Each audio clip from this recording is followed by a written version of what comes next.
Perfect. I was saying hi, Fatima. Hi, Samo. How are you? Very well, thank you. Hello to everybody else. Sorry, I was struggling to get on my desktop, but anyway, here we go. Okay.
Good evening and welcome to our webinar on this World Suicide Prevention Day.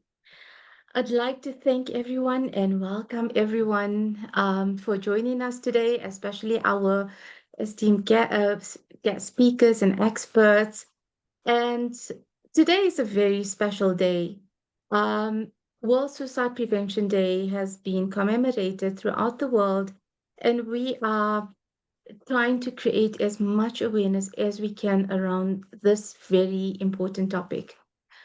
As we observe World Suicide Prevention Day, we this year's focus for SADC is Hope Starts with Talking. It is a powerful reminder that every voice matters, every struggle is valid, and no one should walk the journey alone. On our webinar today, we have our clinical psychologist and SEDEC board member Zaman Bele. We have Leandre Page, who is a person that has her own lived with experience that is very brave today and will be sharing her story with us. We also have Tricia Ace, who is one of the most phenomenal people I've met that is also filled with courage. And she and a group of amazing women have come together and done something incredible to increase awareness on suicide prevention. Welcome, everyone. Welcome, Samo. Hi, a very good evening to everybody. Thank you so much for the invitation, Fatima. And I'm very pleased. Oops, sorry, I'm using my device. And a very good evening, Leandri, and Christia as well. Lovely to be with you.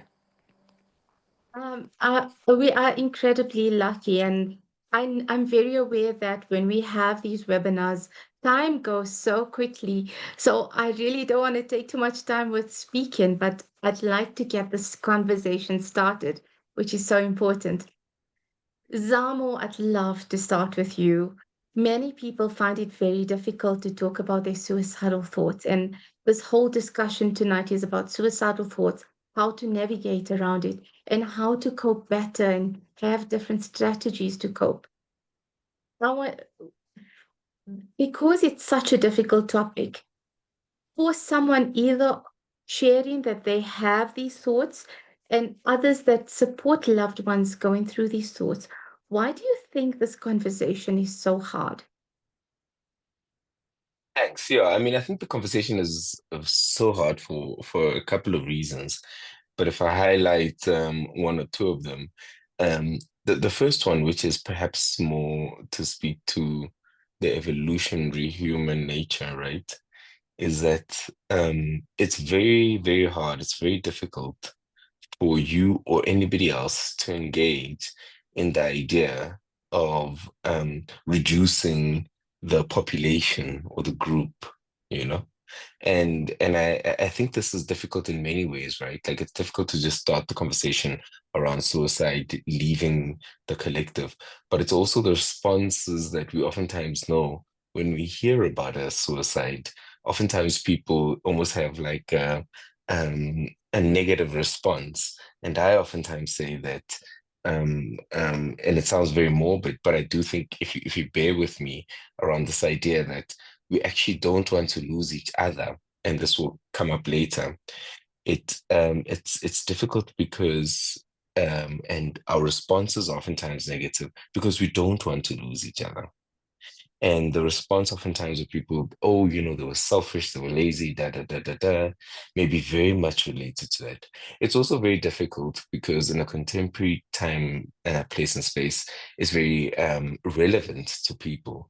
And to use a colloquial word, it's triggering. But the third and the last one is to say that it's very difficult because it's very uncomfortable. And later on in the conversation, I'll get into a little bit more of the whys, right? But one of the reasons is that it can leave us feeling hopeless and helpless when we listen to somebody speaking like that. And I really want everybody to listen to this. But that is the experience of the individual who's expressing their suicidality, is that they are helpless and hopeless. So oftentimes as recipients or the people on the other side listening, we feel that and we don't want to because it's human nature.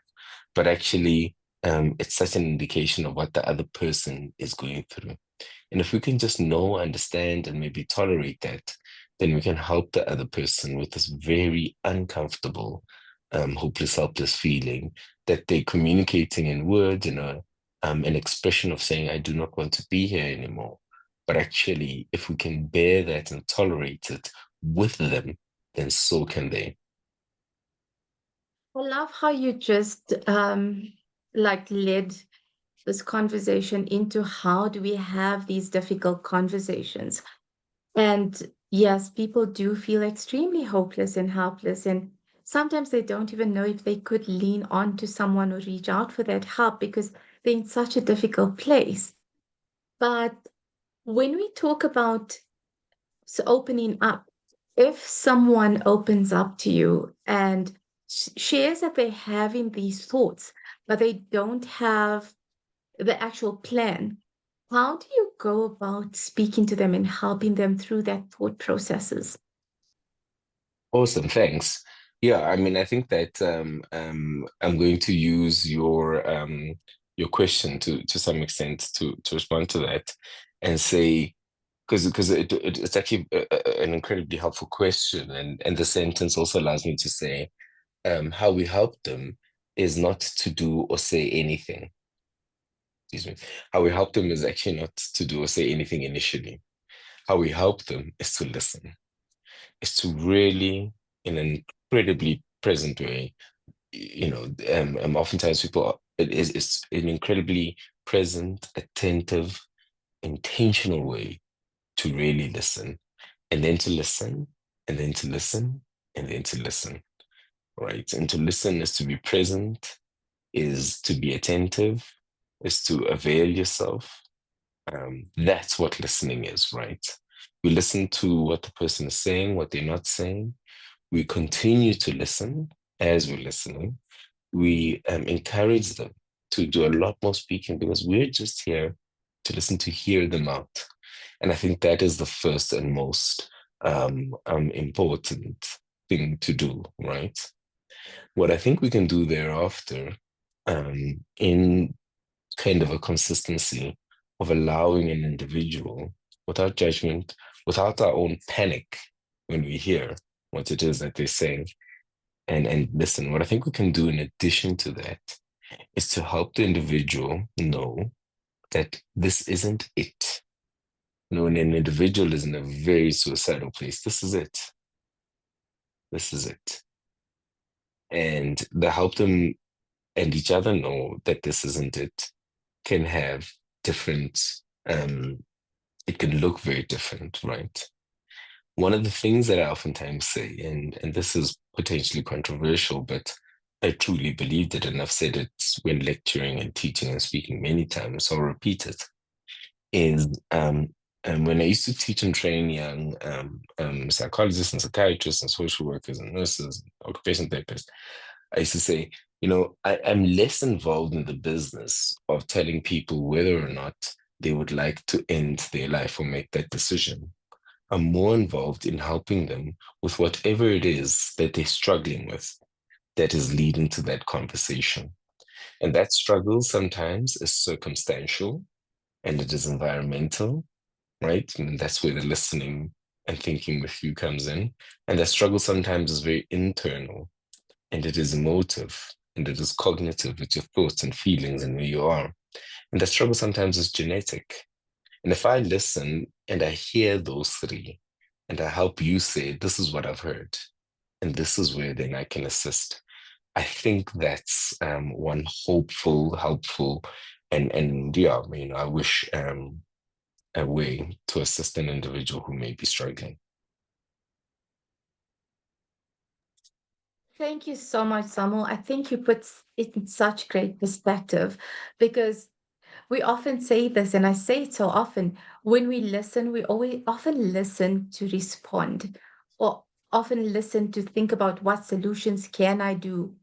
But in actual fact, people that are going through this really difficult time, they often just want to be listened to, feel understood, and then maybe you can. They want that added support. So I love the way you put it. Listen, listen, listen.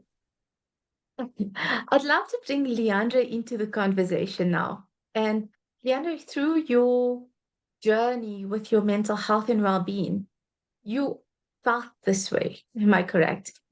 And when you felt this way, did you what did you expect for, as in when the person, if you shared what your thoughts were, what did you expect from the other person? Because it would be helpful to have a perspective of someone Mm. that actually went through this.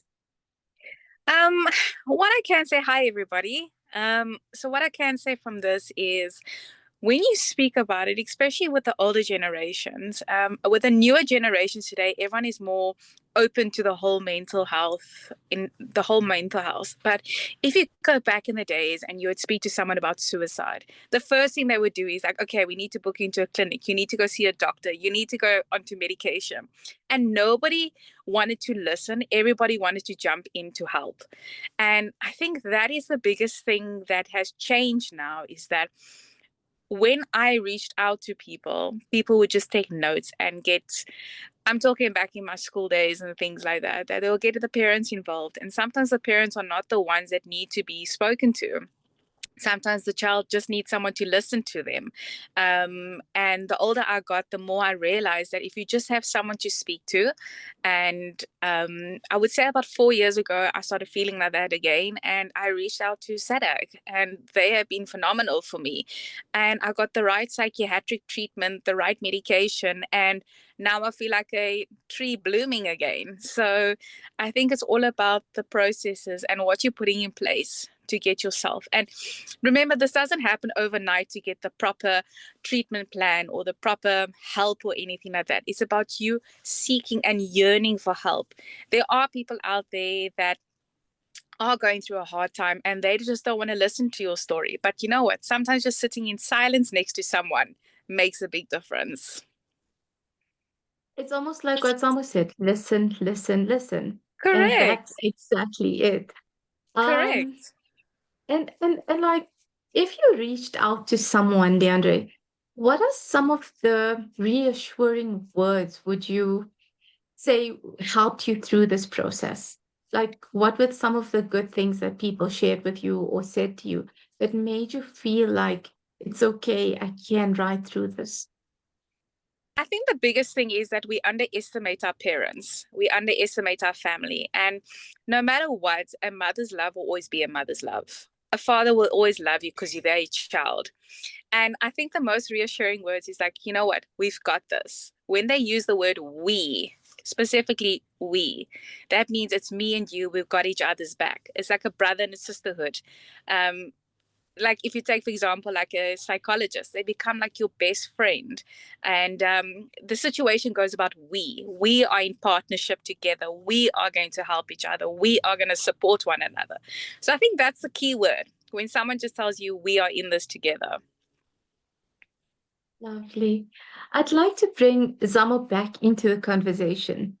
And just from a psychologist's point of view, what are some of the things uh, people can use or tools they could use to respond to someone that's sharing their thoughts? What are some of the what are the do's and don'ts that you should do at that time? Right. I mean, I think that it's a tricky question, and bear with me if I go into a bit of a lecture and to quote everybody. But truly, I mean, I could repeat and just say, just listen. Listen. There's that truly, just listen. Listen to what the person's saying and what they're saying behind, actually, more than tell them, instruct them, and or coach them. Um, but a good place to begin is to listen to yourself. Mm. And I think a lot of people will benefit from just even on this call, doing a quick scan analysis of what oftentimes happens for you when and if somebody were to bring this up. And Mm. I think most of the times we're mortified and we convert that into saying, no, don't, but as opposed to letting the other person know that in Mm. turn to me, what I can feel in here inside is that this is such a difficult thing to experience, right? As in, to the imagination of you not being here is very Yeah. difficult. And I really want to assist and help.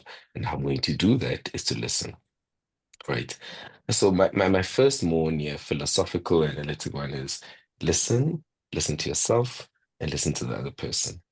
But if I do go into a very concrete kind of what to do, and I found this very helpful, and you will take from this what is helpful and you'll leave what is not, is to number one is to take it very seriously.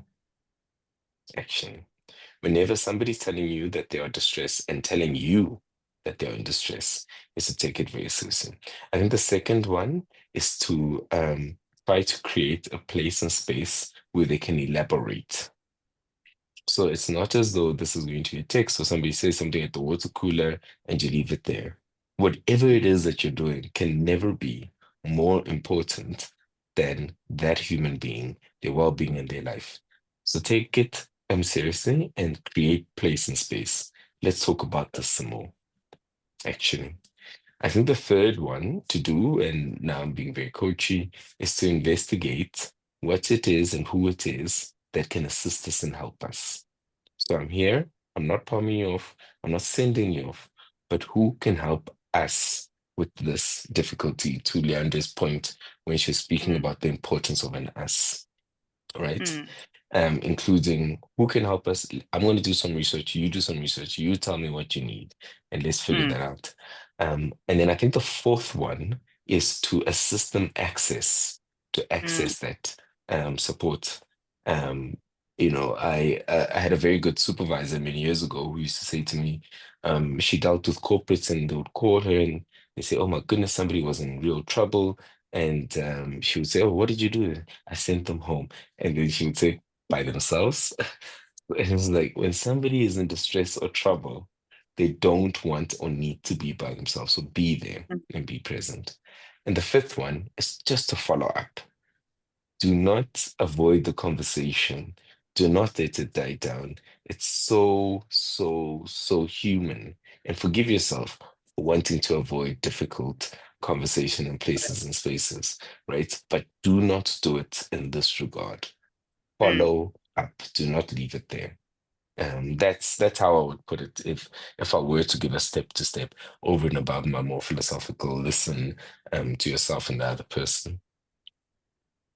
Correct. I, I love the fact that you mentioned at the end, check in. How often do we check in with people that are important to us or that are close to us? We don't do it as often as what we would like to do it. Mm. And I think it's so important that we do that, not only with people that are going through tough times, but just people in general, because we never know when they are actually going through tough times and they just need that added support or added help.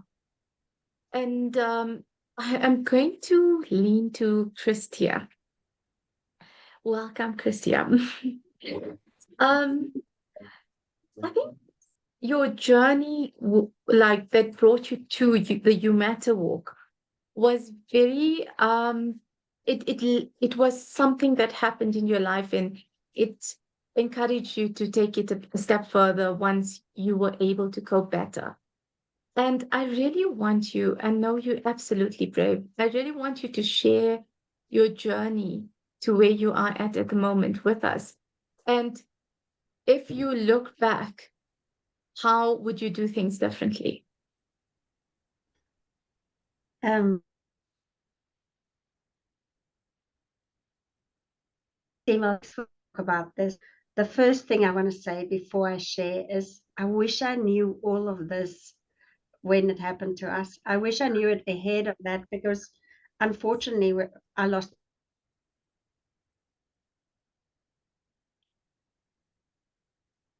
my husband to suicide. They want to push you into a grief group and say, go there. And grief groups don't understand that loss that you have because the world that you know, the person you've been with 26 years are just collapsed and fall flat. And in our case, he didn't say it. He didn't state it. So there's cases where people don't say it. But now that I've learned about signs and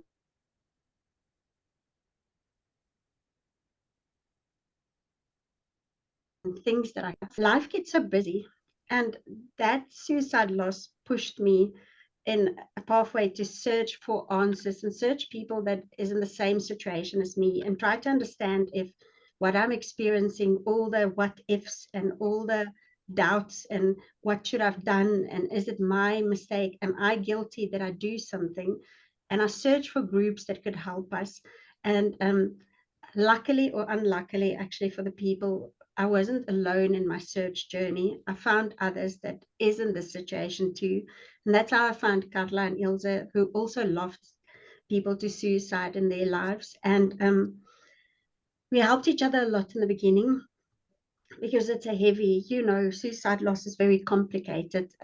I'm 5 years in, and I still get those times where I think, what if I did this? What if I went home earlier? What if I didn't leave early that day? What if? And we decided this big heartache, we can turn around in some hope for others because we need to get something that almost this pain comes to purpose, as they say, and that's where You Matter were born. That's an incredible journey. And I think going through loss of a loved one and keeping that what if question there. And how do you then navigate from having all these what if questions and moving forward and using it for more purpose? I think great people at Zamu comes along your way and they help you and guide you in ways to, you never get away from it, but they give you methods to manage it. And I want to say it's very important, and I wish I knew that earlier too, is that we have to learn how to work with our emotions. You can't suppress them, you can't take them away, but you can work with them and they become manageable. Because the sad thing about suicide, if you lost somebody, is it's planted in your head too. If they're not here, do I want to be here? And it often happens if you do your research. And my best way to manage things is research as much as I can, and read and read and read and read. Um, so for me, it's trying to manage that. But then also, I'm a half cup full person, if I can say that. So now I've got this heartache. What do I do with it? And then thought, if I can save anybody from the heartache, even if it's one person, do something, share the story, talk to them, get out there, try to raise awareness that people know the things that I didn't know before it happened to me, that people know about suicide signs like Leandro had shared and like Zomo said, that I listen better. I'm sure if I wasn't so busy at work, and if I would have listened better, but I can't do anything about what's behind me, but I can do something about what's ahead of me. And You Matter tries to bring that together for people, that there's resources available, because when it happened to us, we didn't know where to turn. And Sadah was one of the first ones that somebody said to me, just jump there, go there. And I think it's important to know resources are available, because we get in situations where we're so alone that we don't know who and what's available. So for me, it's try to help others, although we can't help everybody. Every time, if I think the stat says every suicide touch 120 odd lives around them, if we can help one person to get at help at the right stage, and they don't get to where we are, we've helped 120 odd people.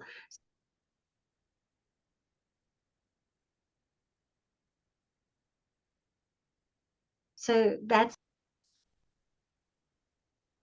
Thank you so much, Chris, here for sharing with us and being so brave to be on this platform, sharing about your journey, your self growth, the way you've taken something that a loss that you had in your life and turned it into something with purpose. And you are such an inspiration, along with Ilsa and Carla as well.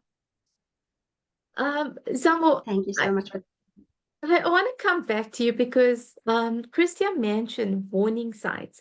And I just wanted to step back because we didn't touch on it. What are some of the warning signs people could look out for with loved ones that may be struggling and we can identify them better?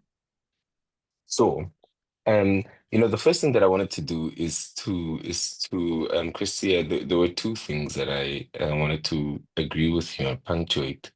One of them is that when one person dies, it doesn't affect just 120 people. It affects us all, even if we don't that. know that person, That's and right. so it should, you know.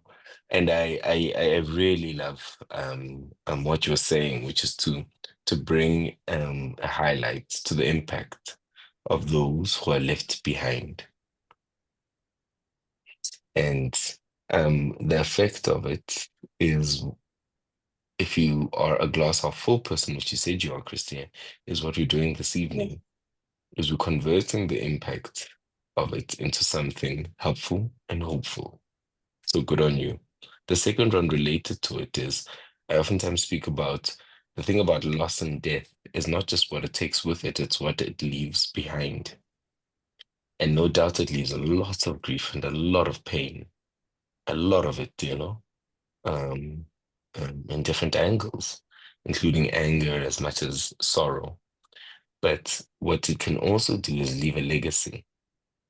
Um, yeah, and I'm not certain why I'm saying this to you. But I think it was something you said to say, you know, my very personal view, and um, um, I've had my losses, and recently, so Fatima will know, is that I oftentimes say to grieve, to feel, to be bereaved is a privilege.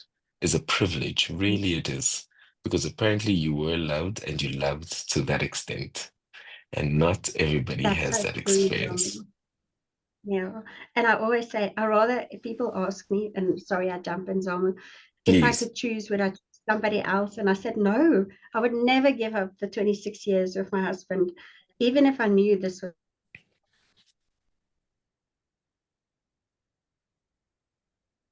was the outlet too. And as you said, to miss him so much means I was loved and he was loved. So thanks so much, Zalman.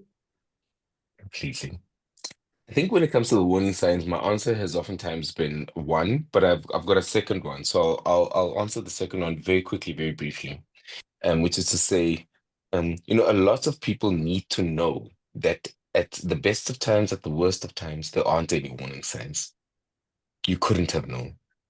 I am a clinician. I'm somebody that works in the space of the promotion of public health, public mental health, preventative measures, and so on and so forth. So by far, what we get taught to do is say, look out for this, da da da da, da. And I'll say that in a second. But I am also a clinician with a decade and a half's experience, and I think it's so important to say there are instances where you couldn't have known. Mhm. Truly, you know. The second answer, which is actually the first one and much more the textbook one, which I've converted to a more accessible one, I always say, you know somebody, and if they change, if something is different, look out for that. Now, I'm going to give you a list of the clinical things that shift, but you and I and everybody on the school know the people we know.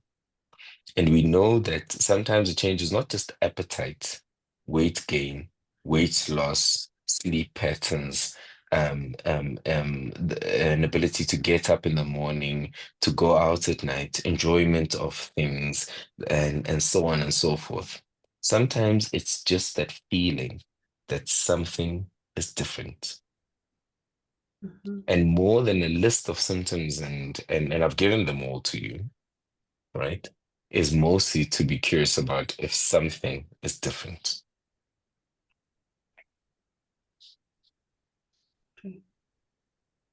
That is very helpful. It almost says like if the person changes for in their behavioral patterns and the way they usually are, it's something just to say, let us reach out and see, check in, see if they're okay.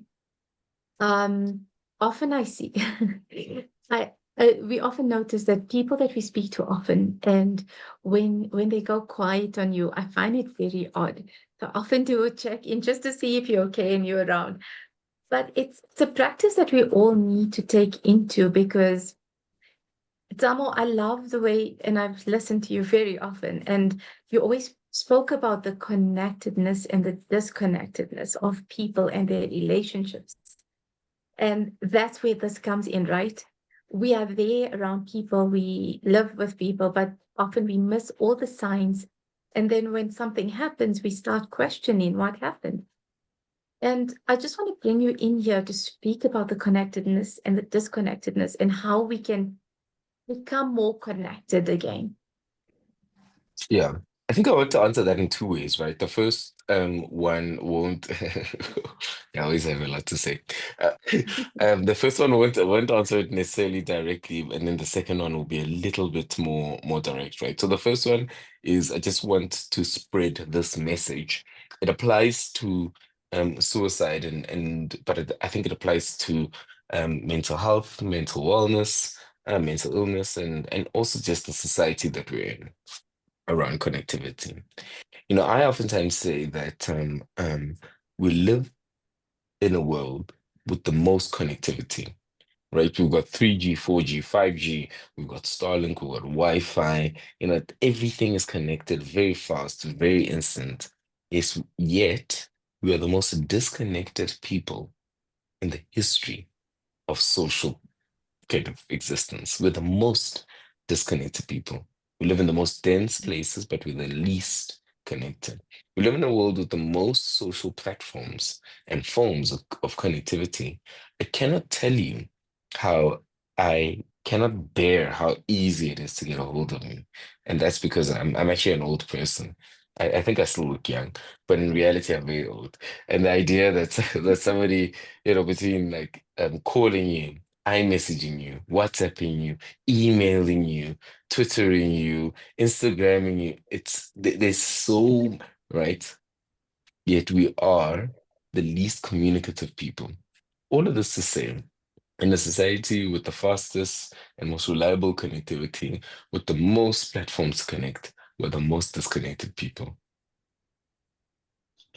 And I think that that is in and of itself a pandemic. I seriously think so. Mhm. The idea of depersonalizing is problematic in so very many ways. We know that one of the five most important things to do to prevent illness and also to heal from illness is to connect. And yet we don't do it. We've forgotten how we all felt during COVID. It was a terrifying time because people were dying left, right, and center. People were disconnecting, they were leaving. They were no longer parts of our lives. And we were also terrified. But soon enough, it became horrible because we couldn't be with the people that we loved.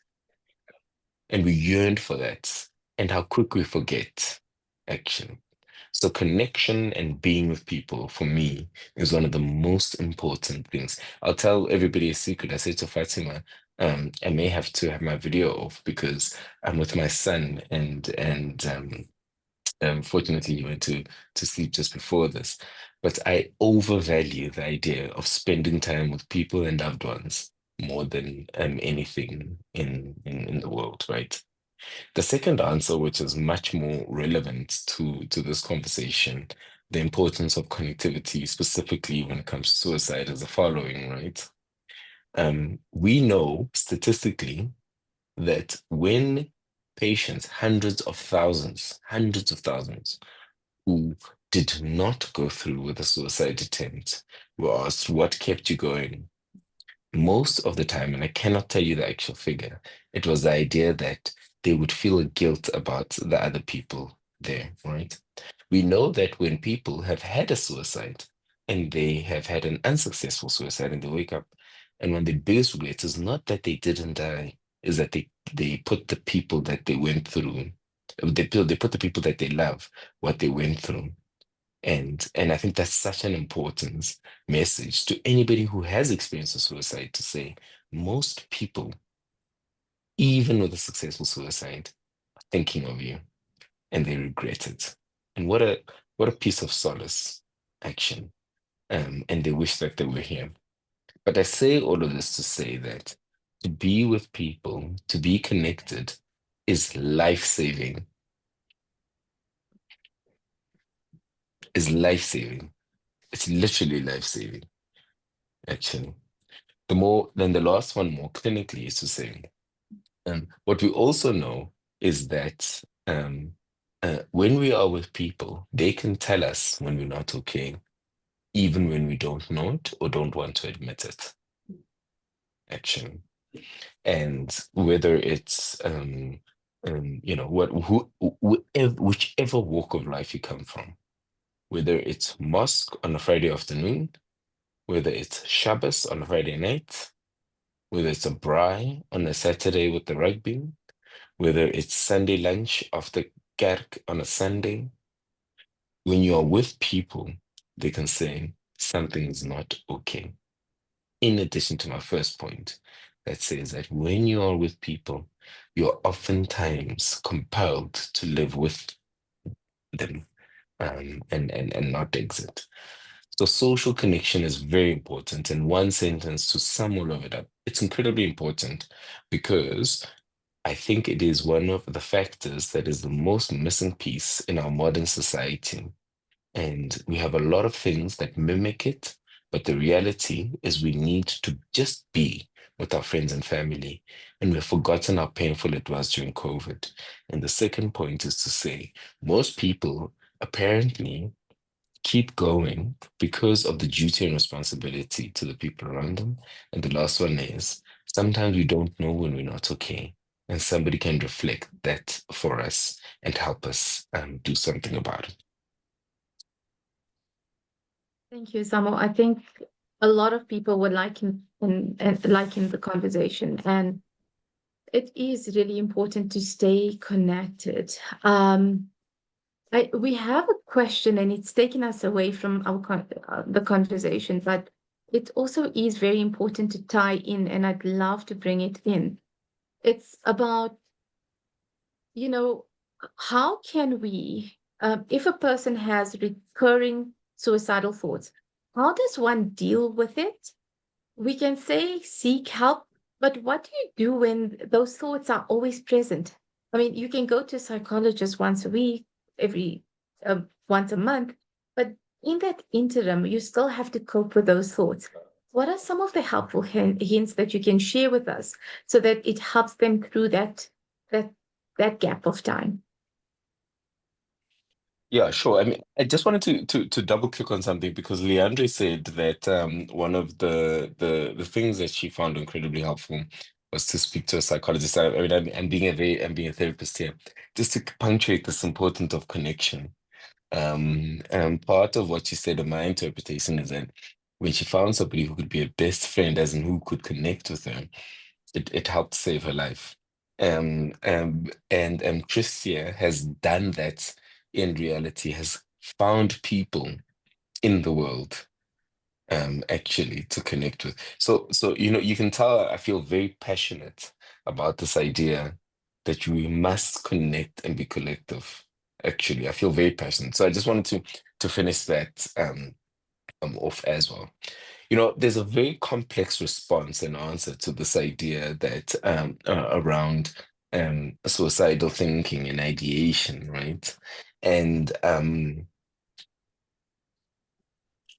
tempted to answer it in this way, which I usually wouldn't, right? Is to say, the idea of not being around anymore, the fantasy of your funeral, the idea of not waking up is perhaps something that many people experience many times.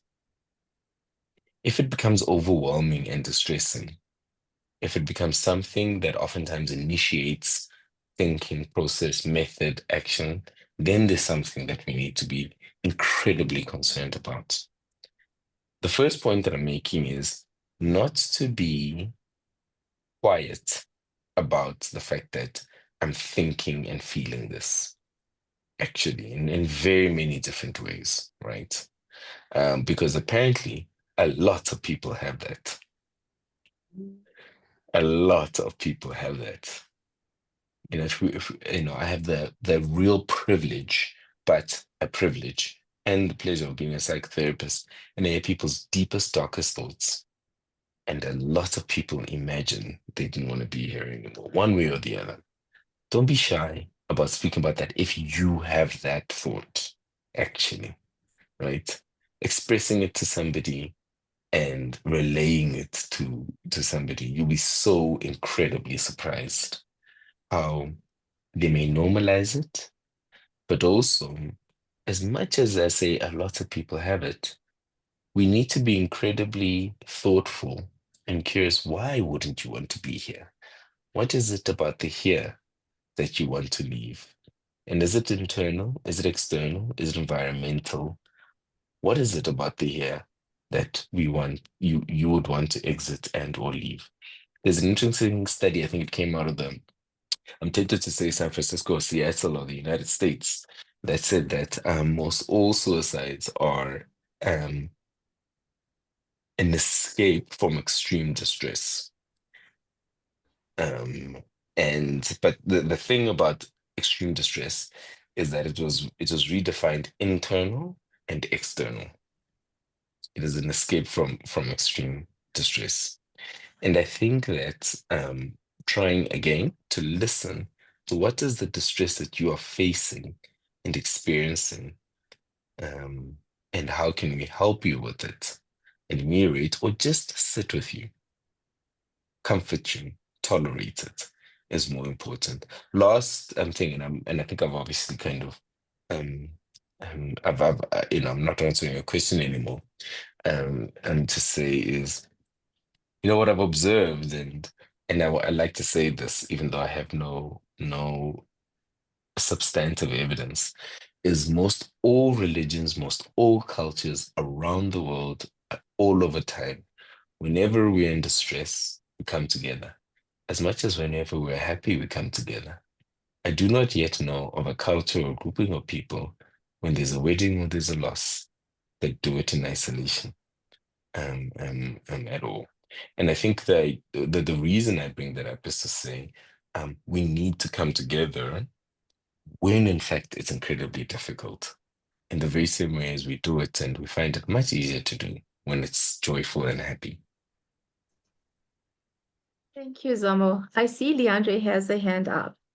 Do you want to jump in? Because I was going to add you to how did you take your thoughts and how do you manage it better?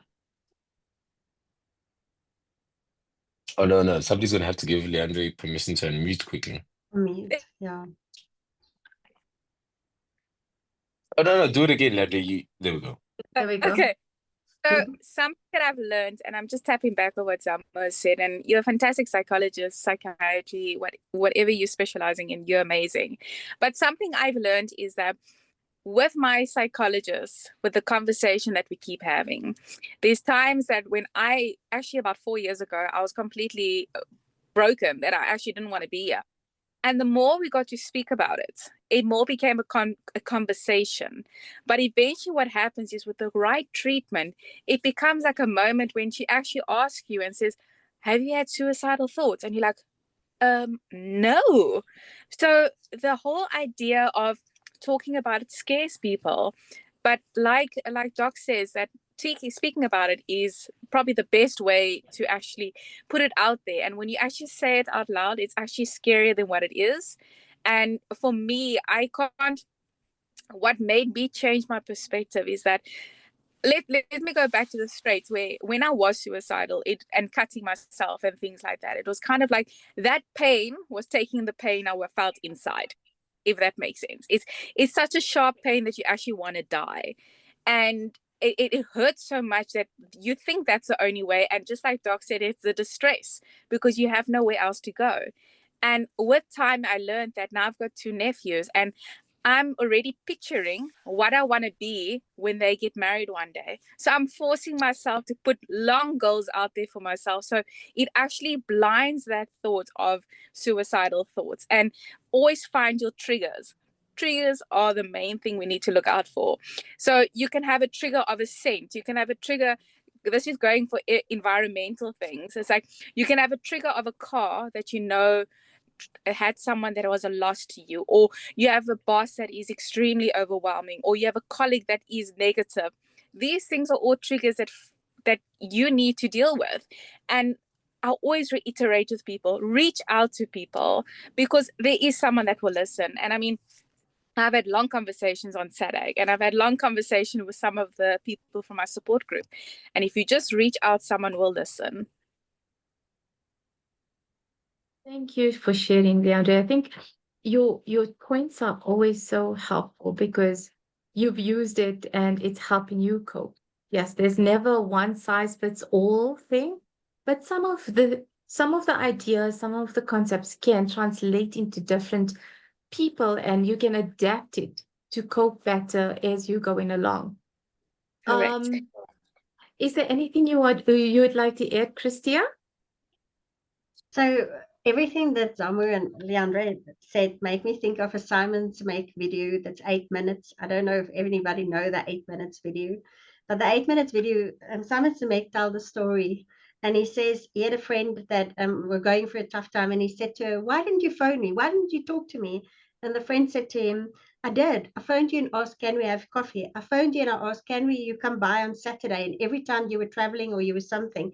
He said, "But you didn't tell me that you were having a tough time." And she said, "But I don't have to." And they made a rule then from there onwards to say to each other, "I need 8 minutes." They would just WhatsApp each other or something and say, "I need 8 minutes." And then, the person doesn't need to verbalize how hectic it is or what the problem is or what the challenge is. You as a friend then know you had to stop everything. That person needs you. And he said since they start that, it really helped them in their circle of friends to be there for one another. And I mean, it's all about connectivity. We all sometimes just, even if I say something to you and I hear it, it's a different perspective that I'm developing about what I'm hearing. But when it's in my head, it's like a tumble dryer. It just keeps on going in circles and you don't hear it, you don't plot it out. So if I listen to them, I think it's really important that we try to have that connectivity and that 8 minutes for each other. I think in You Matter, that's exactly what we try to do too. And I think the name of it is just You Matter. But I want to say, Leandre, you matter. You matter for a lot of people, and you're important. And I'm glad you're here in this journey so far. Samo, it sounds like you helped hundreds of millions of people so far. And I'm blessed that I had somebody like you came along my way, because you must know it was in COVID. Ours happened right before COVID. To find a counselor when nobody is allowed to see nobody was a crisis, but luckily there were people. So I want to say, Fatima's, we must be more connected and more reaching out. We have a habit of getting too busy. And I think it's something, he said it, you've got Wi-Fi, you've got a cell phone, you've got Facebook, you've got Instagram, you've got Snapchat, you can see what everybody's doing, but do you know how they're doing? And I think we've lost that. We've lost that actual real connection to understand what is really happening with another person. And if I see when I get to work, how many people ask, how are you doing? Okay, okay, okay. Did I really ask them how they're doing? Maybe I was friendly and nice, but I didn't ask. And I think if I listen to Zamu and to Leandre, that's what helps when we get there. And I think if more of us do it, imagine it can spread like a wildfire. Make 8 minutes for each other, 8 minutes out of your day. So if I can add something, it's that just let's get that connectivity going.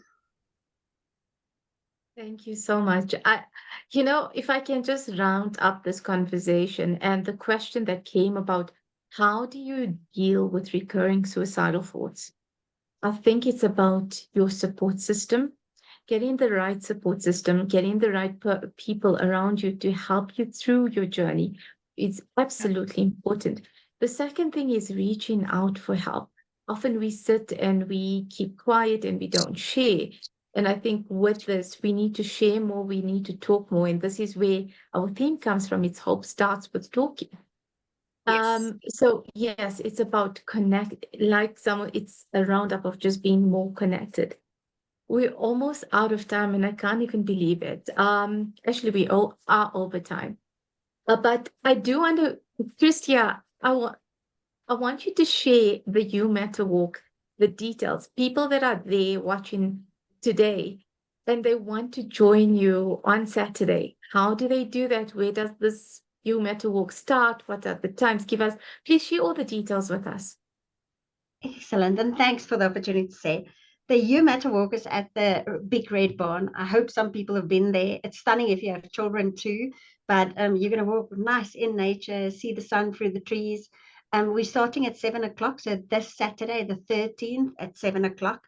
People can walk 2.5 or 5 or 7 or 10 kilometers. I want to also say we're having all the partners like Sada and Lifeline and Mayday SA and Reality and Vista and Denmark and all of them there to share information, because the main purpose is to create that hope, but also to tell people where to go to get information. Last year, I was surprised there was a lot of teachers there, and they said because they see their children struggling more and more, they came to gather information from all the parties there to understand how can they help the children. There was families that said, oh, they had a friend, they just want to bring them with. So everybody can come and walk. It's easy to find. It's a ticket that they must buy for 85 Rand. It's www.youmatterwalk, all one word, .co.za, or Instagram, like my kids say, it's you_matter_walk. Go and see how it was last year. There's stunning videos about last year to share the partners. And I know it's a tough topic for all of us. We come from 3 different angles, but you can hear for all of us, it's quite a heavy topic. But Saturday is about hope. It's about energy and hope and fun. And we try to show people that even in tough times, there's always a beacon of hope.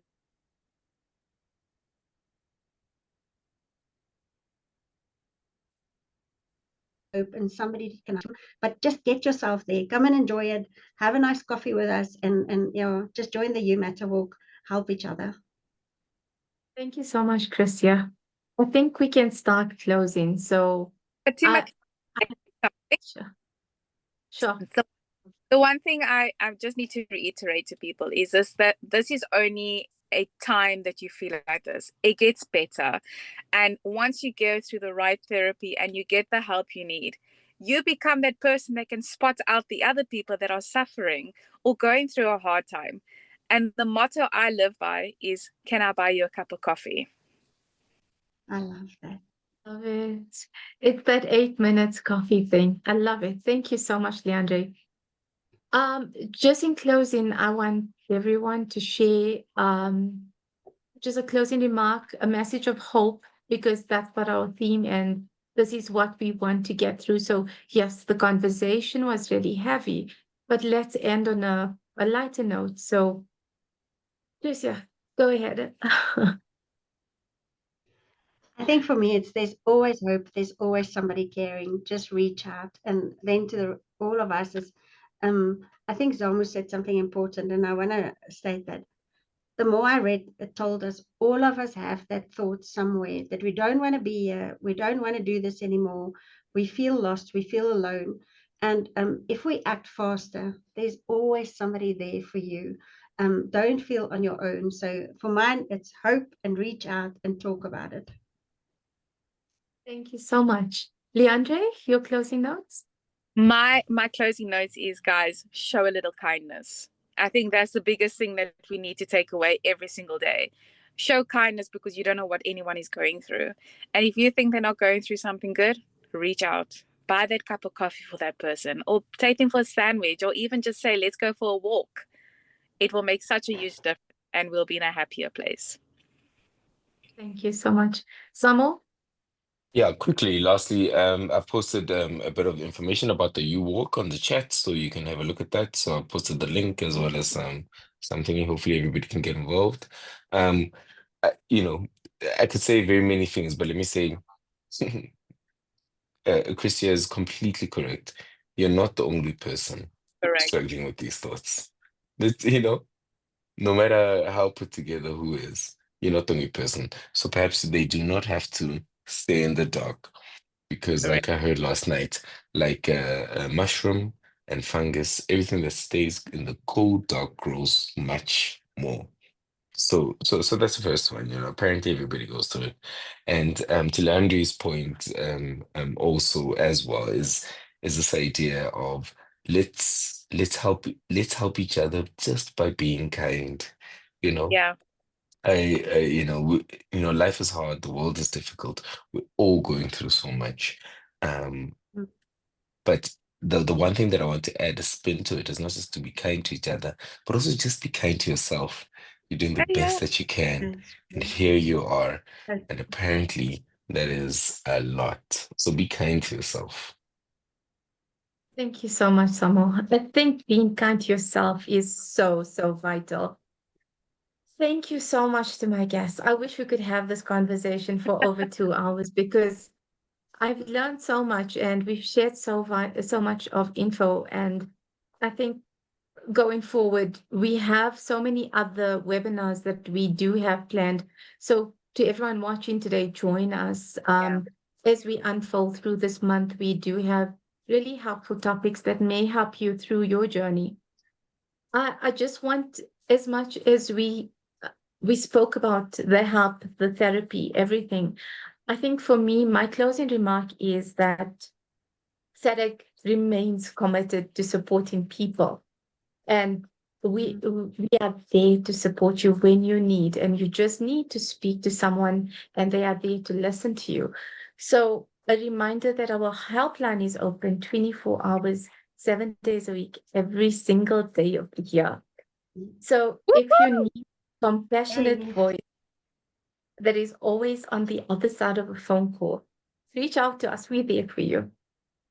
And in closing, as much as we love to support you and provide the vital services that we do, we cannot do this without everyone that's out there, that's watching us, that's around us, that supports us. And I really humbly ask everyone today that try and support us to continue the hard work that we do and the important work that we do and the support that we give out there. And I'd like to say that if you can support us by donating to our cause and joining our Back a Buddy funding that we are appealing for help with this month specifically, because our call center costs, our helpline costs us about 180,000 rand a month.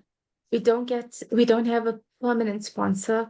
We rely greatly on donations. So that's why I say we cannot do this without you. Please do try and donate towards us on our Back a Buddy initiative. Really appreciate it.